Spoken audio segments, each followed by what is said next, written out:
Welcome to Eye on the Illini, folks. This is a exciting evening to be an Illini fan.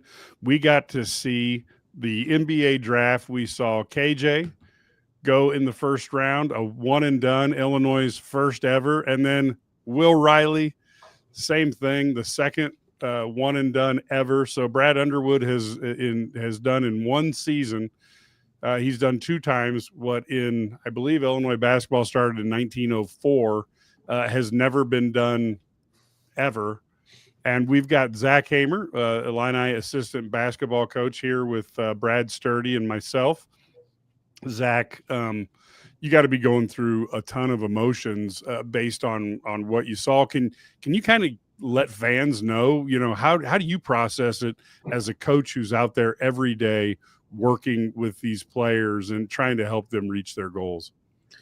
Yeah, it's amazing. Like those two kids worked so hard for this, and this was their goal, and they achieved it, and it was just amazing to see how they worked and how they interacted with their teammates every single day over the last year. So it's just pride for those guys, and so happy for their families. Both have such amazing families and amazing people in their lives who, it's just exciting to see them get those moments. But it was a stressful night for sure. It's always a little bit stressful every time you go through it. We've been lucky to go through this a number of times here with Io and Terrence and now these two. And it's always stressful. You always start, there are teams that you hear throughout the process that may have interest in a guy or two, and then that pick passes, and you always just get a little bit nervous. But man, I'm so excited for both these guys, landing in amazing fits for both of them. Zach, were you surprised? I mean, we had talked about KJ. There was a time in January before he kind of had the injury with his forearm that people had him in the top 3, top 5. Were you surprised he slid out of the lottery a little bit? And some of that is, it's always weird because some team takes somebody that no one expects them to take or trades into a spot, and it really screws everything up for everyone, right? I mean, maybe it makes it great for some of these teams below because they get a guy they maybe didn't think they were going to get. But were you surprised seeing fall out of the lottery? It's always a possibility. Just positional needs end up being a factor.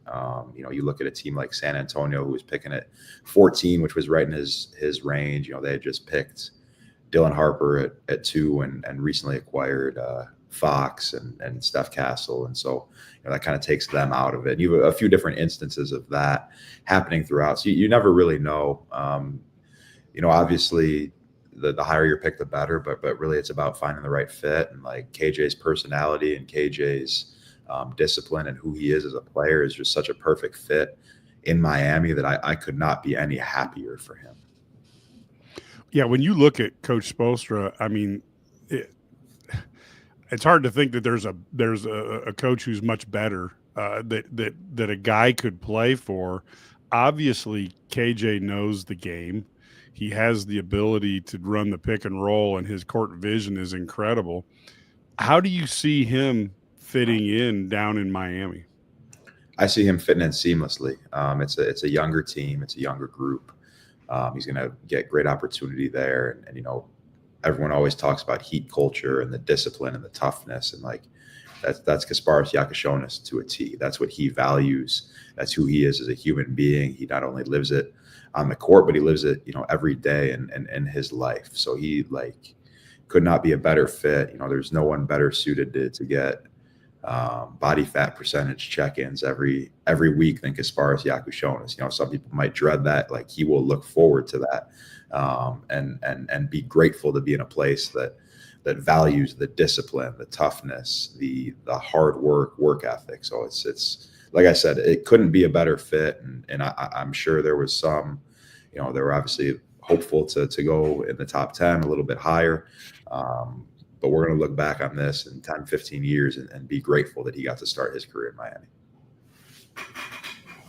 Yeah, it is. I really think it's a great fit. I just wrote an article on IlliniGuys.com talking about how I feel it's a great fit. But, there is that whole thing. If you go 10 picks higher, you could get $10 million more over 4 years. So there is $10 million at play if you can just get a little bit higher. So although it may be better long term, though, because you never know. Maybe you're a max contract guy in 4 years, and then who knows? I mean, then you're talking incredible. By then, the NBA might be giving guys $100 million a year. You just don't. I mean, it's crazy, really, how that salaries are going up. But so, Zach, as you kind of looked at KJ coming into your program, coming into the University of Illinois, I mean, he's a guy who had a lot of international accolades. I mean, he had been MVP of like every tournament he played in, right? I mean, he was fantastic. But what were the things that you guys saw that he needed to work on as he came into Illinois, and how was he able to achieve those goals? Yeah, for him, it was a matter of improving his jump shot, becoming a little bit more consistent as a shooter, and becoming a little bit more consistent as a finisher at the rim. He was always a guy who was thinking pass first. We had to get him to look for his own shot a little bit more, and those were things that he did, that he picked up on pretty quickly. And then his ability to finish in the paint was greatly aided by his ability to draw fouls. And that was something that we worked on extensively, different ways to create contact and get to the foul line, manipulating the defense, creating advantages that way. So that he was never the most explosive finisher, above the rim finisher, but he kind of learned how to use angles and improved in those areas to become a great paint scorer and one of the most efficient paint scorers, in this draft. And of course, you see what he has done. And Will Riley, can you talk a little bit about the feelings there? Because here's a guy who I think very few Illini fans thought that they were, you guys had a shot at, and all of a sudden Will Riley comes in, and had a fantastic, freshman year. But can you tell us a little bit about his pathway when he came to the University of Illinois? Yeah, it's we joke with his coaches at Phelps all the time that he had never picked up a weight. He didn't have the best nutritional habits when he got on campus. So he was young. He was physically young. He was physically immature, and he knew he had a ton of work to do to become physically ready to play in the Big Ten, and then ultimately, in the NBA. And so, to Will's credit, right, he grasped every opportunity. He knew that in his decision-making process. It's a big reason why he picked the University of Illinois. He had great people in his life who recognized what he needed and what we could provide him, right? He came onto campus at 170 pounds, and he left for LA to do his pre-draft workout weighing 200 pounds, gained 20 pounds during the course of a season, just took every bit of information and ran with it and worked every day, ate like crazy and lifted like crazy. And you could see it in his play at the end of the year, right? The last 10, 15 games of the season, he was a guy who was a little bit more physical in the paint, creating contact to create angles for himself. And that was a testament to the work that he put in. Like, he's always had the work ethic on the court. He just learned what being a pro is off the court in terms of taking care of your body, taking care of your nutrition, your recovery, and all of that. So he's so proud of Will's growth throughout the year. You would see it every day. He just got better and better every single day. So it was amazing. So happy for him in Washington. Yeah, right, Riley. To your point, final 10 games, scores 16 points a game, shoots 50% from the floor over the final 10 games. That's pretty impressive numbers because you are talking about that's NCAA tournament. That's in the Big Ten. Those are all conference games, high major games, and he put up great numbers for a freshman in college basketball. That's really impressive. And both these guys are 19 years old.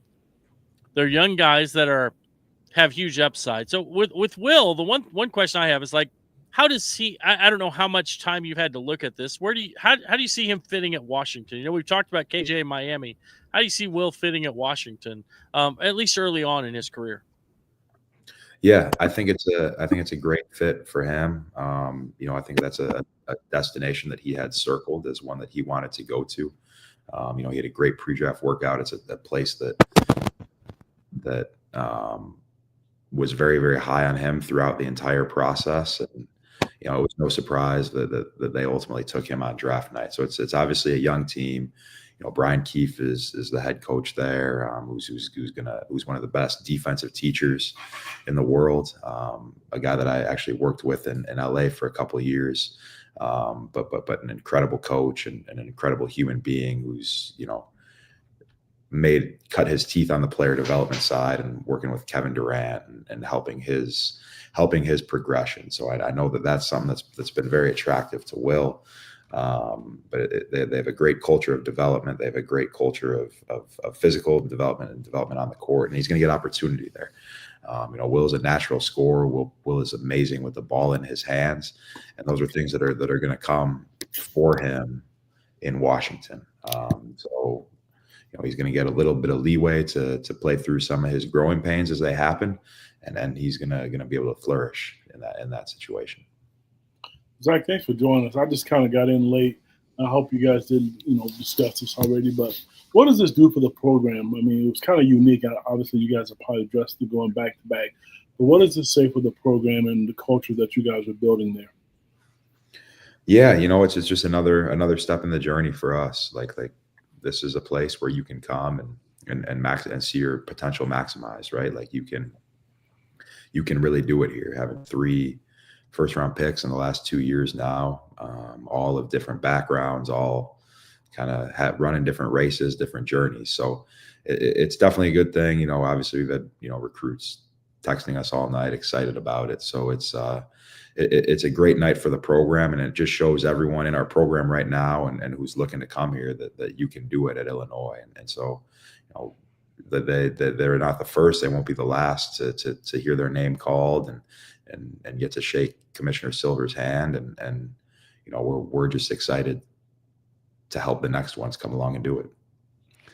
That comes to the other point is what kind of advantage is Adam Fletcher in terms of what he brings to the table? Because those Illini teams also are in incredible shape from a competitive standpoint, but obviously there's a personal development side that's also really important. Yeah, we talk about it all the time. Like, as long as Brad Underwood and Adam Fletcher are here, like the culture of Illinois basketball is not changing, right? Those are the guys that set our culture. Coach Underwood brings the toughness every day, the competitiveness in practice, and Coach Fletcher does an amazing job of echoing that in the weight room and building, building strength and building conditioning. Conditioning is always going to be a part of the fabric of our foundation, and Fletch is the best in the world at getting those gains. But where he's incredible is just in his educational approach. Like, it's not he doesn't feel like it's his job to get these guys bigger, faster, stronger in their 1, 2, 3, 4, 5 years that they're with us. It's to create habits that are going to last for the duration of their career, right? We talk about it all the time. Coach Underwood says it every day. Anyone can be a pro, right? But the question becomes, how do you stay there? And so Fletch is as good as there is in terms of building those habits that allow these guys to, once they get there, to flourish and have great success. You see a guy like Ayo came in and had tremendous success right away and was, outperformed his draft stock. And obviously you see Terrence showing great flashes this year, and he's a guy that I know that the Timberwolves are extremely high on, and is going to be a big part of their future plans as he continues to grow and mature and understand the NBA game a little bit more. So physically he was so ready, and mentally he was so ready, and so much of that has to do with the work that Coach Fletch does every single day in the weight room. It's really crazy when you think about it. You went from Terrence Shannon a year ago, a guy who's 23 years old, who's physically ready, and he's a plug and play type guy, in the NBA. Now you have 2 guys who, although they're so young, they're 19, they're still physically developing. KJ obviously a little bit more physically, a little bit bigger than Will in the strength category, but both these guys are guys that are still going to grow and develop. And do you see them? I mean, what's the upside? Because I look at both these situations. Miami needs a point guard. They need a playmaker, and KJ fits. Washington needs guys who can put the ball in the basket badly, right? They were 29th in the league in scoring. Will can score. We know he can put the ball in the basket. So do you see them, how do you see them kind of growing and developing? Do you think they'll make an instant impact, despite the fact that maybe they're only 19 and they're still have so much development to do.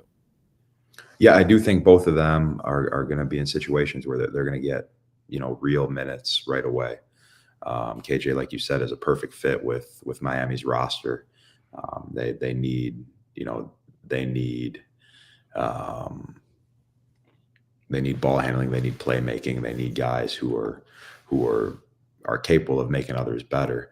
And then, of course, with Will, it's a team that's earlier in their process, and they want guys who can score and be able to play through some mistakes. Is it possible that some of them either one of them may spend some time in the G League? Of course, that's always a possibility, and that's not a bad thing for their development. It gives them great reps to have high usage situations and have the ball in their hands and make plays and make decisions.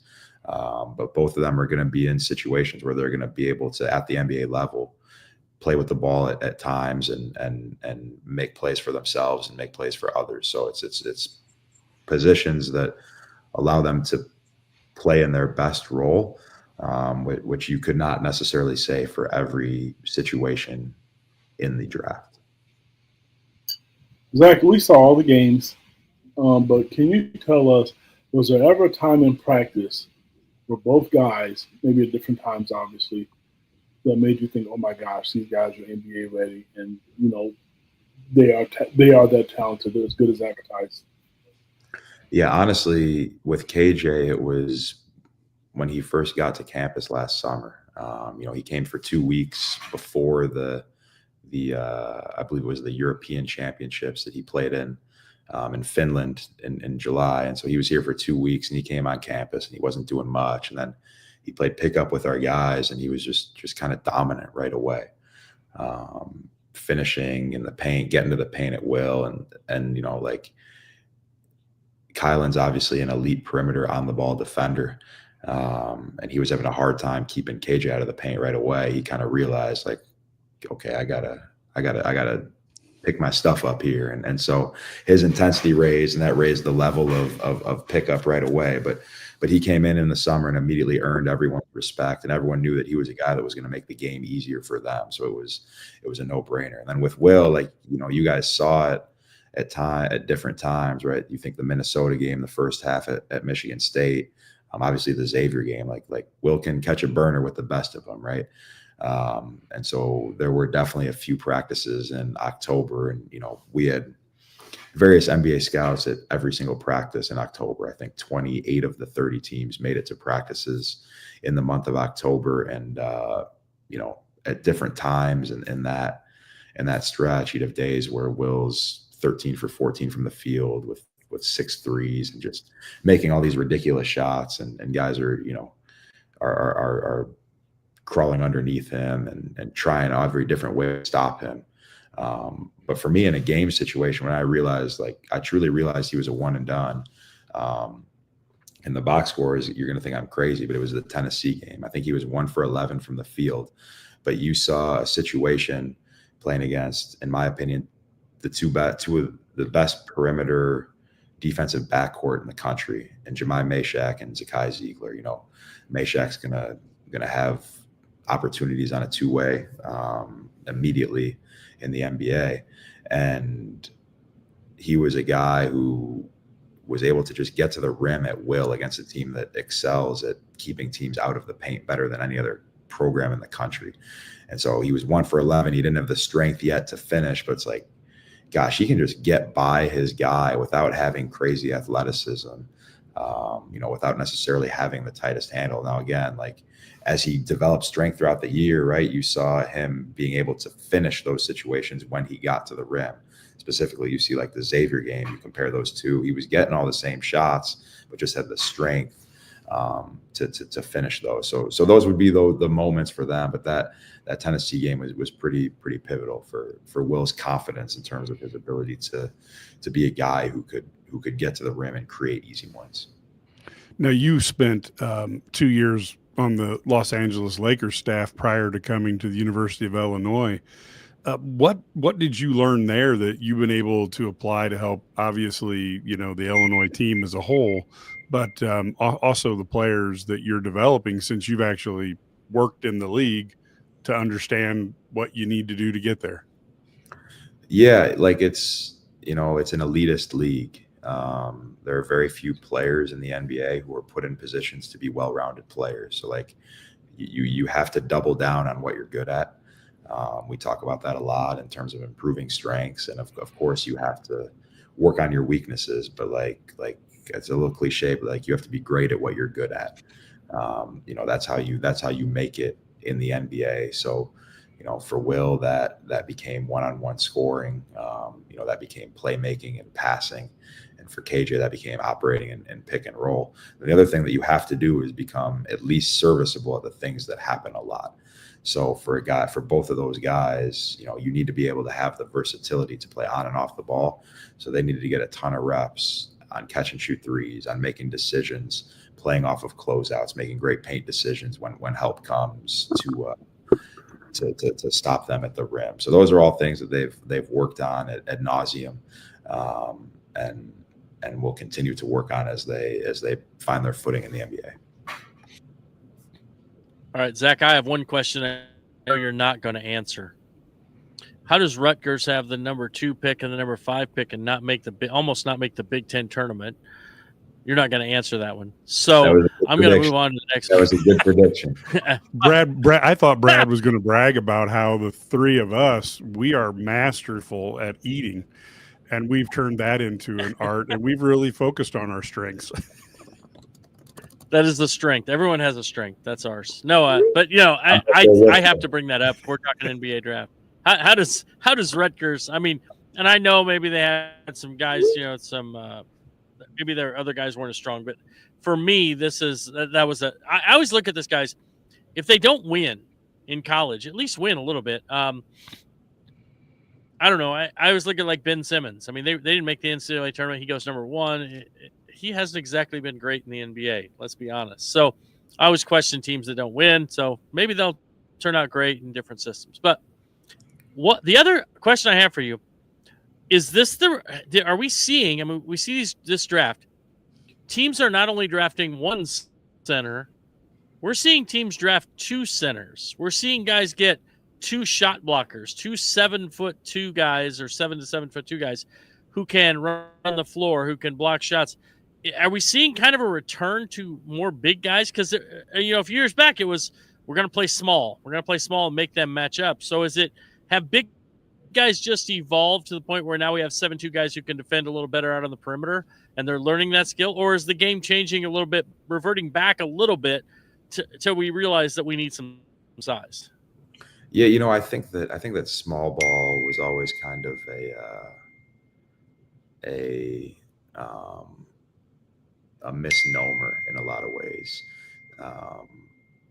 Small ball happened out of necessity, right? It came at a time where the skill level of bigs had not quite caught up to the value of the 3-point shot, to the value of playing with an open paint and guys who can drive closeouts, who can dribble, pass, shoot, and finish. So now you're seeing more guys with size who are able to do those things: dribble, pass, shoot, and finish. So it's not necessarily small ball. It's always been skill ball.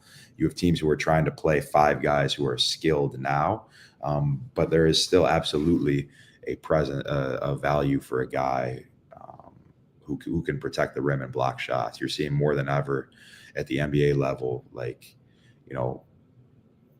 guys frankly not being guarded. You saw it in the playoffs.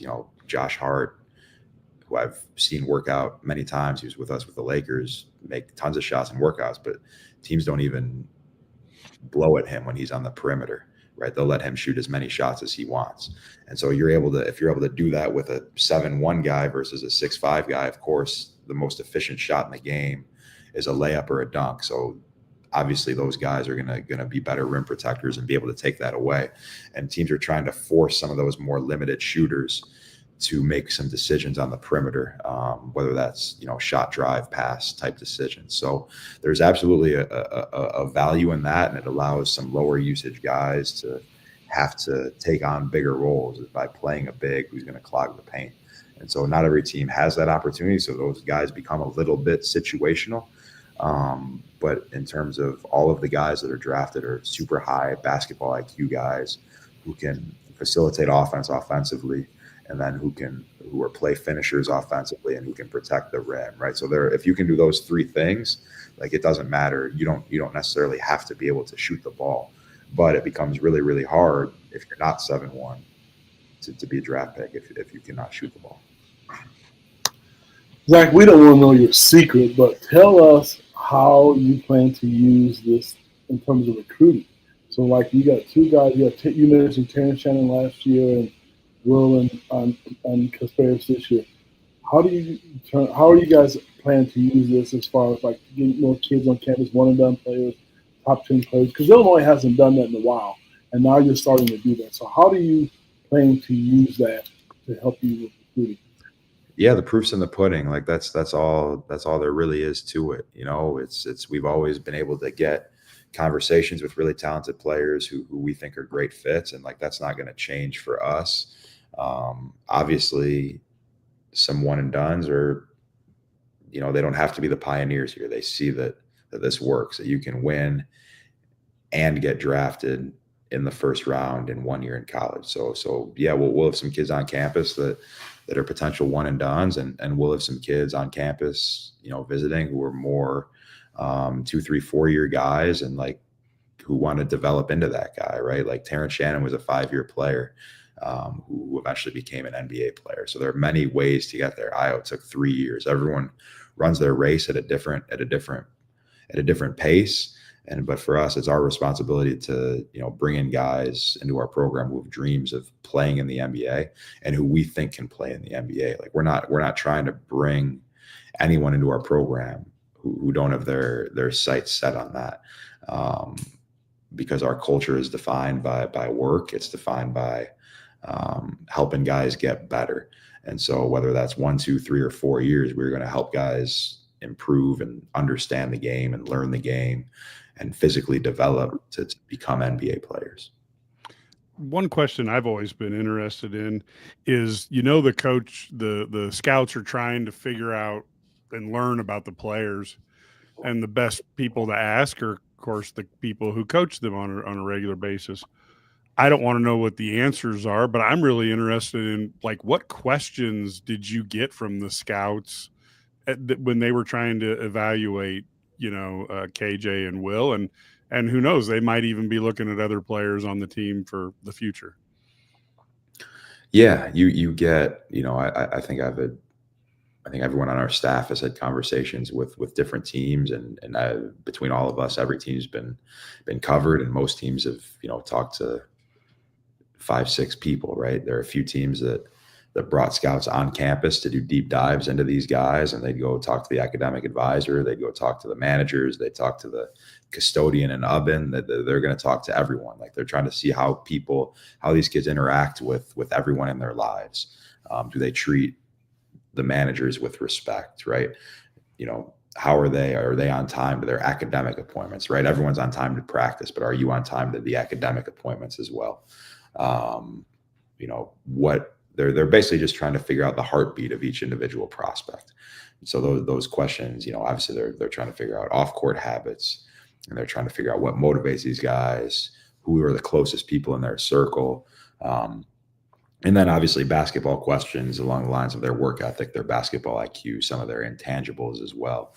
But these teams get very, very in-depth and have a very detailed process in terms of gathering, you know, this information and this intel to make the most informed decisions that they possibly can. But then, you know, sometimes it's some things slip through the cracks, and, you know, KJ is available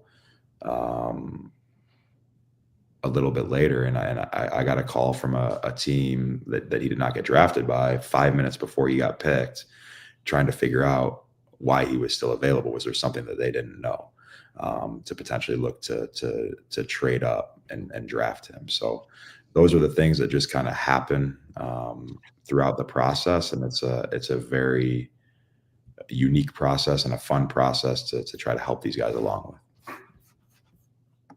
Well, I had heard that none of his teammates came to his 19th birthday party. That's what I heard, and so that's why he was sliding. Oh, no, wait, that was Bo Callahan. 21st birthday party, draft day, right? Draft day. Oh, okay. Same thing, right? No, you just never know. I actually, funny thing is, like, I will get, there's been a few times where I get calls from NBA, front office people who say, what are they like off the court? What are they like when they deal with you as media? Are they respectful? What kind of kid are they? Even questions about, are they always on time? Do they act like, are they present when they're talking? Just weird, just they want to know more about that person because you see the public persona. So that's always very interesting. By the way, so as you go through this process, and you've had a few guys go through this, over the past few years, with Io and Terrence, and now, and KJ. As you go through this process, do you find it intriguing that sometimes the teams they work out for, where they're slotted, don't end up being sometimes the team they're picked by? Do you find that like it makes the process kind of odd, and that's why you get calls 5 minutes before they get picked because they're like, wait, we didn't think we have any chance of getting there. Yeah, that's definitely real. I think that having kind of been on both sides of it, like the draft workouts often get overblown, and I think they're a small piece of the evaluation puzzle, but it's often the last piece of information that these teams get, right? So there's a tendency to overvalue what you see in a oftentimes 1-on-0 or 3-on-3 workout, and it can scare guys off, and especially because that's really the only time. A lot of the coaches aren't watching a ton of film all year long on prospects because they're focused on their own team. So they really see these guys. They'll watch film of the players leading up to the workout, then they'll see them in the workout. So they don't have a huge sample size like much of the front office has. So sometimes things happen in workouts that maybe move the needle a little bit more than they should, given that it's a 45-minute, maybe 2-hour overall workout with 45 minutes of live action in a 3-on-3 setting. So it to your point, yeah, I think that some teams probably value workouts a little bit more than others, and that's why you see that guys will get drafted by teams that aren't necessarily they're not necessarily visiting for a workout, but they have ample opportunities to interview these guys at the combine. I would be willing to bet that both Will and Kasparis were seen by at least 20 of the teams each between the combine interviews and then the draft workouts. Zach, other than strength, having been on both sides of it, the NBA and all the college level, what's one or two things both guys need to work on to pursue their development and to see time on the court? I mean, obviously everybody has things that they need to work on, but again, being in the NBA and then seeing what they've done firsthand at Illinois for 8 or 9 months, what advice would you give them that they need to work on? Yeah, I think they'll both attack like their catch and shoot 3-point shooting pretty much immediately. That's going to be a major point of focus for both of them. They've both been guys who have been in high usage roles, right? You're playing with, there are 14 other NBA players on your team now. So it's 17 if you include the two-way guys, right? So you're playing with a bunch of other good players. The ball's not always going to be in your hand. If you want to be able to play on the court in crunch time and big games, like you better be able to knock down the shots that come to you. And then I think both of them, just in terms of their basketball IQ, there's a lot of different nuances to the NBA game on the defensive end, especially with defensive 3 seconds, and just the overall skill level of the game. So both these guys are going to have to learn how to recognize and understand different patterns, different plays, different actions that happen all the time in the NBA level. Like defense at the NBA level is problem solving, right? So it's really hard to problem solve if you're not recognizing very, very quickly what is happening in front of you. So in order for these guys to be plus NBA defenders, which I think both of them are capable of, ultimately is, as you said, Ked, like Will has to put on strength, right? KJ has to put on some strength, not quite as much. He's probably a little bit further along than Will in that sense, but you cannot be a good defender in the NBA if you're not an elite problem solver. And they both have the basketball minds and brain and understanding to do that. But so much of that is just seeing it and repeating it and feeling out what that looks like. And that's a lot of what, Terrence has gone through this year. He is one of the best perimeter individual defenders that I've ever been around. But it's a process for every young player in the NBA to recognize what happens and become an elite problem solver on the defensive end, which is what a lot of coaches value in that league. I've got one final question for you, Zach. We hear all the time about how the NBA draft is based more on potential than maybe accomplishment and a vision for what somebody sees in a player.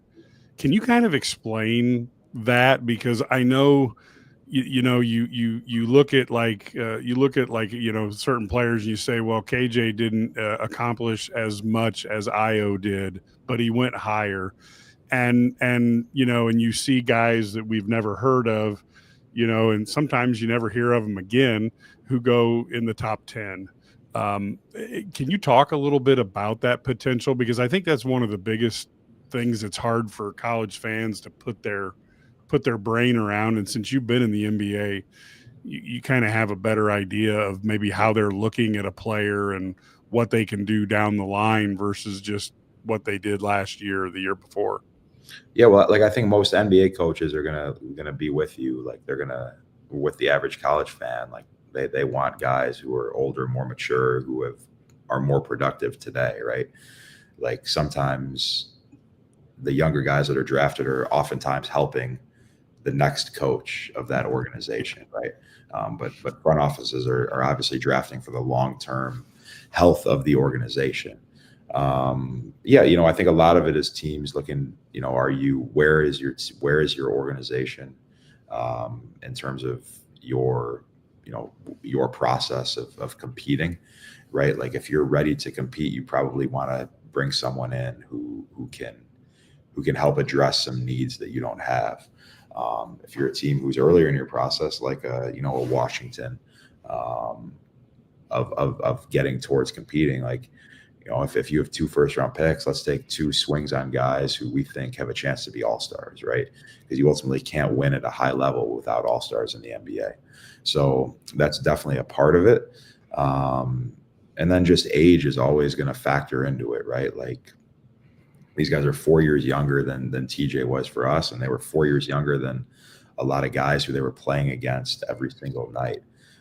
Like KJ and Will in 4 years are going to be really, really good players. And obviously there's not a world where they would be college players 4 years from now, but I think they'd be pretty darn good ones 4 years from now if they were to be playing.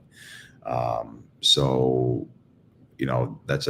are formative years. Both these guys are so young in their basketball lives.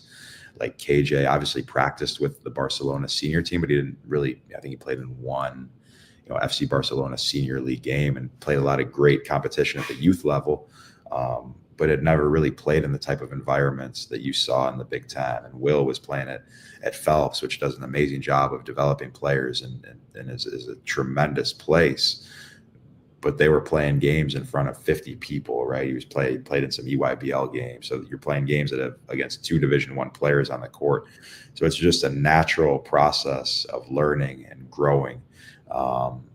And being able to you're playing against guys that are older than you, right? You're not dominating your peers anymore.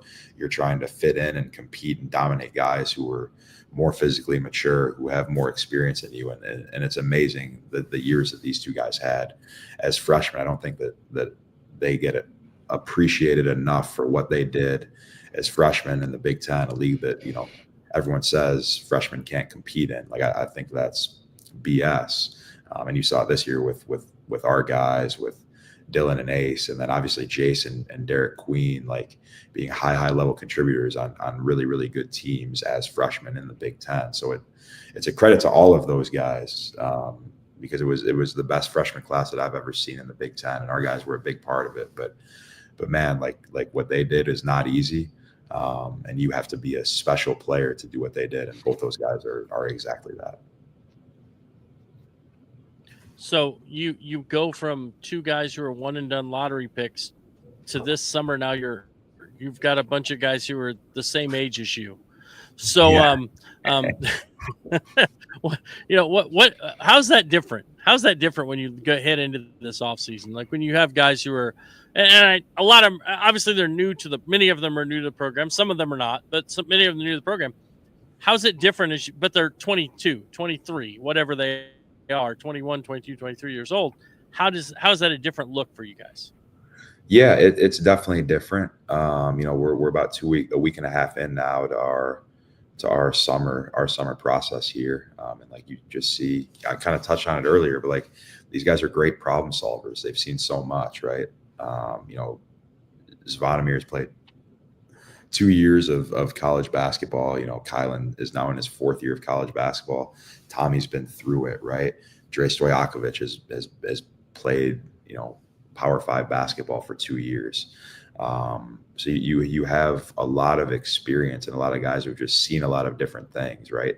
So we get out there and we haven't put a ton in yet, obviously, but they go out and they play pickup and you just see guys just understanding how to play with each other as they figure out each other's strengths. And that's been really, really cool to see. There's a maturity about this group and a competitiveness and just like they're just a joy to be around. And I'm excited to really get going with this group. Zach, my final question is this. Without naming names, because I don't want to leave anybody out, this year there was 18 freshmen drafted in the draft. That's a record. Never been done before. Do you think there's a potential of having another player, without naming names, that could go in the first round again next year on Illinois' roster? I do. I think that, that's part of our job is to bring those levels of talent into our program. And I think we have a couple guys who have the ability to do that for sure. I really do think that. And I expect that to be the norm in this program with where we're at and how we conduct business. I think I think we take a lot of pride in our ability to evaluate players, and we take a lot of pride in our ability to develop players. So if you're evaluating good players and developing them to reach their potential, you're ultimately going to get NBA players when it's all said and done. Well, folks, that was Zach Hamer, of course, assistant basketball coach for the University of Illinois. Zach, thank you so much for coming on. This is a heck of a night in Illinois sports, and it's really something that it's going to be, the end of the NCAA tournament. We'll have more and more fun as the team keeps going deeper and deeper into the tournament, and we will also have fun on NBA draft time, which is also neat for the Illini. So, if you enjoy what you see here, of course, you can subscribe to us on the IlliniGuys.com, the YouTube channel. And, of course, IlliniGuys.com, you get all of the stories, the things that are behind the paywall. But most importantly, you get the message boards where Brad and Ked can put information, rumors, innuendos, and you can go there. And you can also talk directly to Brad, Ked, Matt, Larry, myself. And that is really part of the value, $99 a year. And really, folks, that's kind of like a patron for us. If you're doing that, it's helping support us so we can get to the games. We can provide you the coverage that you like. And so the more friends or Illini fans that you have who join, the better off we are. And finally, the Illini Guys Sports Spectacular is our weekly 1-hour radio show. Folks, we are on over 20 stations across the state of Illinois, including WLS in Chicago. So we have a ton of people who like to listen to us. You can hear that show as well on podcast. And we'd encourage you to subscribe to Eye on the Illini Guys Sports Spectacular as well, and get those from your favorite podcast distributor. Until next time, folks, go Illini.